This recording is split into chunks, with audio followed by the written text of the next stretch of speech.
பெங்களூர்ல இந்த ஒரு ஹோட்டல்ல மட்டும் நிறைய இன்ஃப்ளூயன்சர் வந்து ஓவர் ஹைப் பண்ணியிருப்பாங்க. அந்த ஹைப்புக்கு தகுந்த மாதிரி இருக்கான்னு ட்ரை பண்ணி பார்க்கலாம். தான் காந்தி நகர்ல லொக்கேட் ஆயிருக்க ஹோட்டல் நவகிகா வந்தோம். ஸோ இந்த இடத்துல வந்த உடனே ஓவரா க்ரௌட் இருந்துச்சு. இதுல சீட்டு கிடைக்குமா பார்த்தோம். அங்க இருக்கிறவங்க கூட்டு போய் 2 சீட்டு கொடுத்து உட்கார வச்சு ரொம்ப கைண்டா நம்ம கிட்ட ஆர்டர் எடுத்துட்டாங்க. நான் ஃபர்ஸ்ட் ஒரு மட்டன் பிரியாணி தாங்க ஆர்டர் பண்ணேன். மட்டன் பிரியாணி நான் குழந்தைங்களுக்கு ரெக்கமெண்ட் பண்ண மாட்டேன். ஏன் கேட்டீங்கன்னா இதுல அதிகமா பச்சை மிளகாவும் ஓவர் காரமா இருந்துச்சு. ஆனா மட்டன் பீஸ் வந்து அல்டிமேட்டா இருந்துச்சுங்க. ரொம்ப சாஃப்டா சூப்பரா குக் ஆயிருந்துச்சு.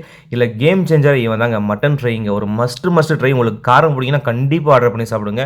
இவன் வந்து வேற லெவல்ல தான். எனக்கு ஒரு பெரிய டிசப்பாயின்மெண்ட் என்னன்னா கடைசியில் காலியாகும் போது போயிட்டும் எல்லாம் போன் பீஸா கொடுத்துட்டாங்க. எனக்கு மட்டன் பிடிக்காது, சிக்கன் தான் பிடிக்கும். அப்போ அந்த சிக்கன் குண்டூர் ஒரு ஆர்டர் போடுங்க. இவனோட மீட்லாம் ரொம்பவே ஃப்ரெஷ்ஷா இருந்துச்சு. காரசாரமா இவன் சாதத்தை கூட பெனஞ்சு சாப்பிடும்போது அல்டிமேட்டா இருப்பான். ஆனா நான் சின்ன குழந்தைங்கலேருந்து பெரியவங்க வரைக்கும் நான் ரெக்கமெண்ட் பண்றது என்ன பார்த்தீங்கன்னா இந்த வெஜ் மீல்ஸ் தாங்க. சீரியஸ்லி சொல்றேன். அந்த கீ அந்த பொடி சாதத்து கூட பெனஞ்சு சாப்பிடும் போது வேற லெவலுங்க. எனக்கு வந்து இன்னும் வேணும் தான் தோணுச்சே தவிர போதும் தோணல. அவ்வளோ சூப்பராக இருந்துச்சு. இந்த ஹோட்டலை யாரெல்லாம் ரெக்கமெண்ட் பண்ணாங்களோ அவங்களுக்கு எல்லாருக்குமே ஒரு பெரிய தேங்க்ஸ். இவங்களோட கர்டு வந்து ரொம்ப திக்காக அந்த ஊருக்காலம் சூப்பராக இருந்துச்சு.